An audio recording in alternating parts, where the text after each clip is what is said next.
Hello, আসসালামু আলাইকুম। আজকে আমরা অল্প সময়ের মধ্যে তাপ উৎপাদী এবং তাপহারী বিক্রিয়া কি সেটা শিখব। এরপর এর গ্রাফগুলো দেখতে কিরকম হয় সেটাও দেখব। তো এটা আমরা অনেক জটিলভাবে শিখি। আজকে এমনভাবে শিখবো যাতে এটা তুমি চাইলেও ভুলতে না পারো। ওকে, তো দেখো তাপ উৎপাদী এবং তাপহারী বিক্রিয়া কি।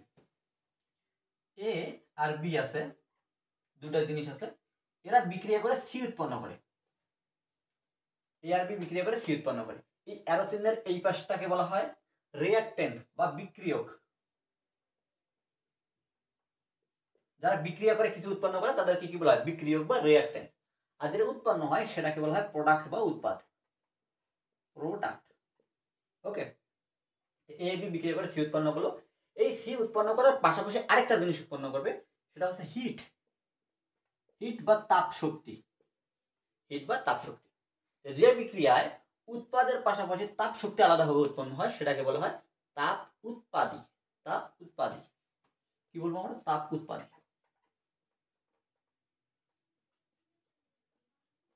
তাপ উৎপাদী বিক্রিয়া। এটাকে ইংরেজিতে বলা হয় এক্সোথার্মিক। ইংরেজিটা খুবই ইম্পর্টেন্ট। ইংরেজিটা খুবই ইম্পর্টেন্ট, এক্সোথার্মিক। উৎপাদের সাথে প্লাস দিয়ে হিট থাকা মানে কি? এক্সোথার্মিক। হিট বলতে তাপ শক্তি। এখানে হিটের বদল মান দেওয়া থাকতে পারে। ধরো মনে করে এরকম মান দেওয়া আছে 92 কিলোজুল। এরকম মান দেওয়া থাকতে পারে, হিটের মান দেওয়া থাকতে পারে। আপাতত আমরা হিট দিয়ে শিখি। হিট হিট মানে তাপ শক্তি। ওকে, এটাকে এভাবে লেখা যায়। হিটটাকে যদি তুমি অ্যারো চিহ্নের এই পাশে পার করে দিই কিভাবে লেখা যায়? এ আর B minus heat, minus heat arrow চিহ্ন দিয়ে সি।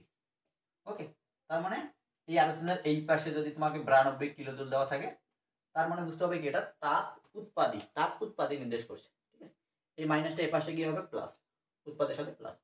ওকে, এইরকম যদি আমরা সংকেত দেখতে পাই সেটাকে কি বলবো আমরা? তাপ উৎপাদী। উৎপাদের সাথে প্লাস থাকলে তাপ উৎপাদী, বিক্রিয়কের সাথে মাইনাস যদি হিট থাকে সেটাকে কি বলবো আমরা? তাপ উৎপাদী। ওকে, তাপ উৎপাদী। এবার এবার দেখো এ আর বি বিক্রিয়া করতেছে, উৎপন্ন করবে সি। এ আর বি সি উৎপন্ন করবে, কিন্তু এ আর বি বিক্রিয়া এমনি এমনি করবে না। এখানে আলাদা হবে। এ আর বি কে যদি আমরা তাপ দেই বাইরে থেকে, যদি নিচে যদি তাপ দেই, আলাদা যদি বাইরে থেকে হিট দেই, তবেই এরা বিক্রিয়াটা করে এটা উৎপন্ন করবে। অর্থাৎ এ আর বি কে আলাদাভাবে হিট দিতে হবে। ঠিক আছে, হিট যুক্ত করে দিতে হবে। আলাদাভাবে হিট দিলে এ আর বি বিক্রিয়া করা শুরু করবে, তারপর এটা উৎপন্ন করবে। এই যে বাইরে থেকে তাপ দিলাম, ওরা শোষণ করে সি উৎপন্ন করতেছে, এইটাকে বলবো তাপ হারি। তাপ হারি। যে বিক্রিয়ায় আলাদাভাবে বাইরে থেকে তাপ দিতে হয় সেটাকে কি বলা হয়? তাপ হারি। ইংরেজিতে বলে এন্ডোথার্মিক রিঅ্যাকশন।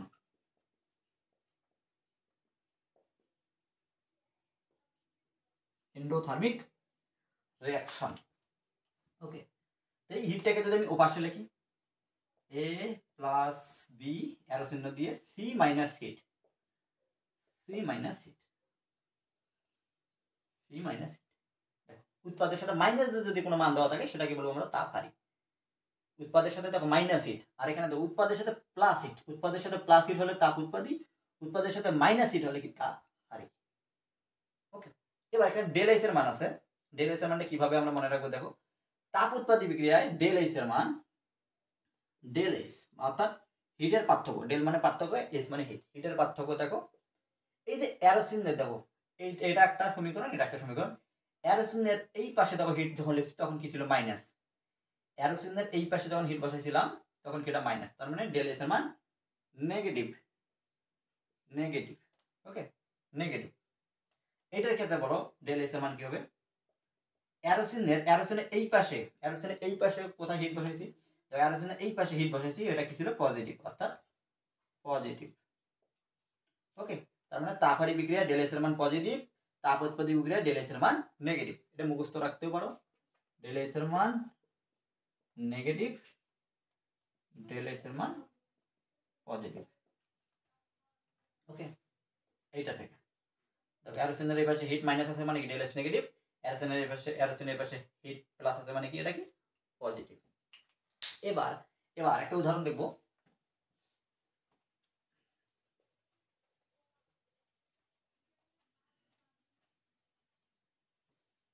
এই উদাহরণ দেখব যে এরকম আছে N2 প্লাস 3H2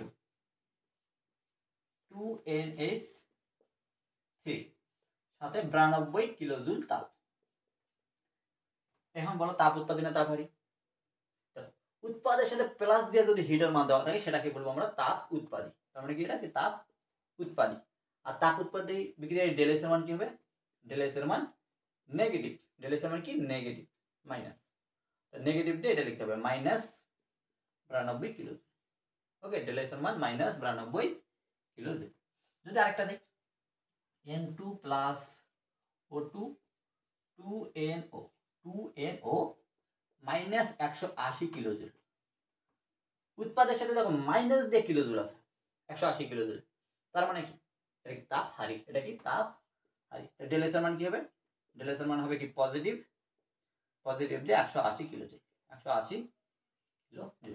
ওকে, যদি এরকম থাকতো N2 plus O2 plus 180 kilojoule,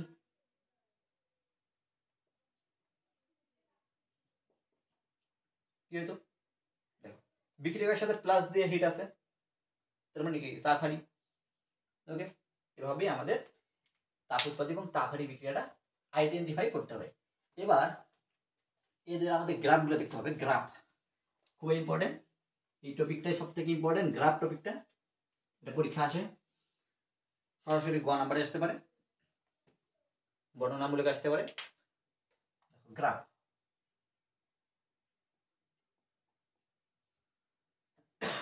graph বিক্রিয়াটা কেমন? মানে এক পাশে আছে রিয়াক্ট্যান্ট, রিয়াক্ট্যান্ট রিয়াক্ট্যান্ট রিয়াক্ট্যান্ট থেকে কি উৎপন্ন হয়? প্রোডাক্ট উৎপন্ন হয়, প্রোডাক্ট। আর এই পাশে রিয়াক্ট্যান্ট, পাশে কি প্রোডাক্ট। তাপমাত্রার পার্থক্যটা কি হবে? তাপমাত্রা মানে তাপ শক্তির পার্থক্য। ডেল এস, ডেল এসটা হচ্ছে এই পাশের তাপটা থেকে এই পাশেরটা যদি বাদ দেই তাহলে আমরা কি পাবো? পার্থক্য পাবো। অর্থাৎ এইচ পি মানে প্রোডাক্টের hit minus H R রিয়াক্ট্যান্টের hit, আর মানে রিয়াক্ট্যান্টের হিট। এটা যদি আমরা বিয়োগ করি তাহলে আমরা ডেল এইচ পাবো। এটা কি পাবো আমরা? ডেল এইচ, অর্থাৎ শক্তির পার্থক্যটা পাবো। দেখো ডেল এইচ এর মান নেগেটিভ হলে আমরা কি বলি? নেগেটিভ হলে এক্সোথার্মিক বা তাপ উৎপাদী, এক্সোথার্মিক বা তাপ উৎপাদী। ঠিক আছে, এক্সোথার্মিক। এক্সোথার্মিক যদি হয়, এখন বলো এখানে বলো এক্সোথার্মিক যদি হয় ডেল এস এর মান নেগেটিভ হতে গেলে, নেগেটিভ হতে কি গেলে এখানে কি হতে হবে বলো দেখি? এই ডেল এস এর মানটা যদি নেগেটিভ বানাইতে চাই এই দুটার মান বসাবো। মনে করো প্রোডাক্টের মান যদি বসে আমি 5, এটার মান যদি বসে আমি 10, মাইনাস কত হবে? -5, -5। ওকে, তার মানে এইটার মান আমাদের এই যে রিয়াক্ট্যান্টের মান রাখতে হবে বড়, প্রোডাক্টের মান রাখতে হবে কি ছোট। অর্থাৎ রিয়াক্ট্যান্টের মান রাখতে হবে কি বড়, আর প্রোডাক্টের মান রাখতে হবে কি ছোট। ঠিক আছে, এইচ আর এর মানটা কি বড়, এইচ এর মানটা ছোট রাখতে হবে, তবেই এটা কি ডেল এস নেগেটিভ হবে, ডেল এস নেগেটিভ হবে। ওকে, একইভাবে ডেল এস পজিটিভ হবে কখন? পজিটিভ যদি হয় সেটাকে কি বলি আমরা? Endothermic, endothermic, endothermic. এমন কি মান বসালে যে মানটা পজিটিভ আসবে? এটার মান যদি আমি বড় রাখি, এটার মান যদি আমি ছোট রাখি, যে কোনো মান বসাও, তো কত হবে? +6, +6। ডেল এস এর মান +6। তার মানে এই যে এইচপি এর মানটা রাখতে হবে বড়, এটার মান রাখতে হবে ছোট। অর্থাৎ এইচপি এর মানটা কি হবে? বড়, এইচ আর এর মানটা ছোট, এইচ আর এর মানটা ছোট। এক্সোথার্মিক হলে কি হয়? রিয়াক্ট্যান্টের হিট বেশি হবে, প্রোডাক্টের হিট কম হবে। আর এন্ডোথার্মিক হলে কি হবে? প্রোডাক্টের হিট বেশি হবে আর রিয়াক্ট্যান্টের হিট কম হবে। একইভাবে এবার গ্রাফটা দেখি, দেখো এক্সোথার্মিকের গ্রাফটা কেমন হবে? এই পাশে এনার্জি অর্থাৎ শক্তি, তাপ শক্তি, আর এই পাশে মনে করো রেট অফ রিয়াকশন, বিক্রিয়ার হার, গতিটা আর কি, বিক্রিয়ার গতি। এইটা মনে করো প্রোডাক্ট, এটা কি প্রোডাক্ট লাইন, আর এইটা এটা আছে সরি এটা আছে রিঅ্যাক্ট্যান্ট, এটা কি রিঅ্যাক্ট্যান্ট, এটা কি প্রোডাক্ট, এটা রিঅ্যাক্ট্যান্ট, এটা কি প্রোডাক্ট। এই বরাবর দেখো এই বরাবর এটা কি যাচ্ছে এনার্জি, মানে এই জায়গা থেকে এই জায়গাটাকে কি বলবো আমরা ইআর রিঅ্যাক্ট্যান্টের এনার্জি, এই জায়গা থেকে এইটাকে বলবো আমরা কি ইপি অর্থাৎ প্রোডাক্টের এনার্জি, প্রোডাক্টের এনার্জি। এইটাকে যদি আমি এইভাবে দেই, এইটাকে এটা হচ্ছে তোমার এক্সোথার্মিকের গ্রাফ, এক্সোথার্মিকের গ্রাফ। এরটাকে কি বলবো আমরা ইয়ার রিঅ্যাক্ট্যান্টের এনার্জি, এরটাকে বলবো আমরা ইপি প্রোডাক্টের এনার্জি। ওকে, এইটাকে বলবো আমরা এই যে এই জায়গা থেকে এই একদম চূড়া পর্যন্ত এটাকে বলবো আমরা থ্রেশহোল্ড এনার্জি, থ্রেশহোল্ড এনার্জি বা ইটি, ইটি, ইটি, টি মানে থ্রেশহোল্ড এনার্জি, থ্রেশহোল্ড এনার্জি। ওকে, এই জায়গা। আর এই যে দেখো রিঅ্যাক্ট্যান্ট এই বরাবর যদি একটা এরকম টানি এই জায়গা থেকে একদম চূড়া পর্যন্ত এইটাকে বলবো আমরা অ্যাক্টিভেশন এনার্জি অর্থাৎ ইএ, অ্যাক্টিভেশন এনার্জি। একটু জায়গা থেকে একদম মাথা পর্যন্ত অ্যাক্টিভেশন এনার্জি। এটা হচ্ছে এক্সোথার্মিক রিঅ্যাকশনের গ্রাফ, এক্সোথার্মিক রিঅ্যাকশনের গ্রাফ। দেখো রিঅ্যাক্ট্যান্টের এনার্জিটা বেশি, দেখো রিঅ্যাক্ট্যান্টের এনার্জিটা একটু বেশি উপরের দিকে আছে, আর প্রোডাক্টের এইচপি এর এনার্জিটা কম। ঠিক আছে, ওকে, এগুলো এইচপি বা এগুলো ই লিখতে পারো। ঠিক আছে, ইয়ার ইপি, ইয়ার ইপি। এটার ক্ষেত্রে দেখো একইভাবে যেহেতু প্রোডাক্টেরটা কি এবার প্রোডাক্টেরটা বেশি রিঅ্যাক্ট্যান্টটা কম, রিঅ্যাক্ট্যান্টটা এখানে যদি হয় প্রোডাক্টেরটা হবে এখানে। এটা কি রিঅ্যাক্ট্যান্ট, এটা কি প্রোডাক্ট। একটুকে দেখো এটাকে ধরবো আমরা ইআর, এটাকে ধরবো আমরা কি ইপি। দেখো ইয়ারটা বেশি, এটা ইপি, এটা কি ইয়ার। দেখো ইপিটা কি, ইপিটা দেখো বেশি অনেক উঁচুতে, ইয়ারটা ছোট। ওকে, এই যে নিচ থেকে একদম চূড়া পর্যন্ত এটা কি বলবো আমরা কি থ্রেশহোল্ড এনার্জি ইটি। আর এই যে এই জায়গা থেকে এই জায়গায় কি বলবো আমরা কি একদম চূড়া পর্যন্ত অ্যাক্টিভেশন এনার্জি অর্থাৎ ইএ, অ্যাক্টিভেশন এনার্জি বা সক্রিয় শক্তি। এটাই ছিল আমাদের কি এক্সোথার্মিক অর্থাৎ তাপ উৎপাদন বিক্রিয়া গ্রাফ, এটা কি তাপহারী বিক্রিয়ার গ্রাফ।